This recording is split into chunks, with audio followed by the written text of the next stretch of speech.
ക്രോധത്തെ നിയന്ത്രിക്കാൻ. ക്രോധം അഗ്നി എന്നാണല്ലോ പറയുന്നത്. അഗ്നിയെ തണുപ്പിക്കാൻ ജലം തന്നെ വേണ്ടേ?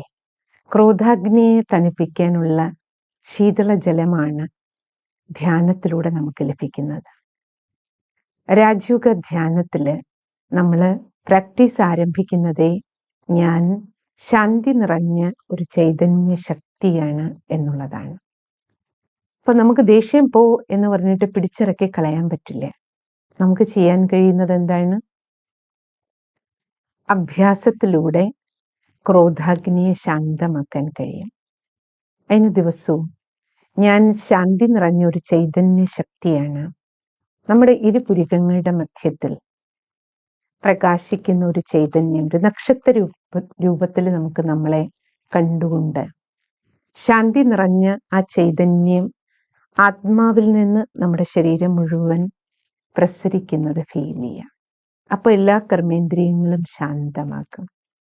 ഞാൻ ശാന്തനാണ്. ശാന്തിയുടെ കടലായ ഈശ്വരന്റെ സന്താനമാണ്. പരമാത്മാവിൽ നിന്ന് ശാന്തിയുടെ ആ കിരണങ്ങൾ ഒഴുകി മനസ്സിലും ശരീരത്തിലും നിറയുന്നത് ഫീൽ ചെയ്യാം. രാവിലെ ദിവസവും ഉണർന്ന് ഒരു 3 മിനിറ്റ് സമയം നമ്മൾ ചെയ്യുകയും 3 നേരം ഭക്ഷണം കഴിക്കുന്നതിന് മുമ്പ് ഓരോ മിനിറ്റ് നമ്മളിത് പ്രാക്ടീസ് ചെയ്യുകയും ഓരോ തവണ വെള്ളമോ ചായയോ കോഫിയോ കുടിക്കുന്നതിന് മുമ്പ് ഓരോ സെക്കൻഡ് നമ്മളിത് പ്രാക്ടീസ് ചെയ്യുകയാണെങ്കിൽ അങ്ങനെ ഒരു 21 ദിവസം നിങ്ങൾ തുടർച്ചയായി അറ്റൻഷൻ വെച്ച് ചെയ്തു നോക്കൂ. തീർച്ചയായും ദേഷ്യത്തിൻ്റെ മേൽ നമുക്ക് കൺട്രോൾ ഉണ്ടാകും.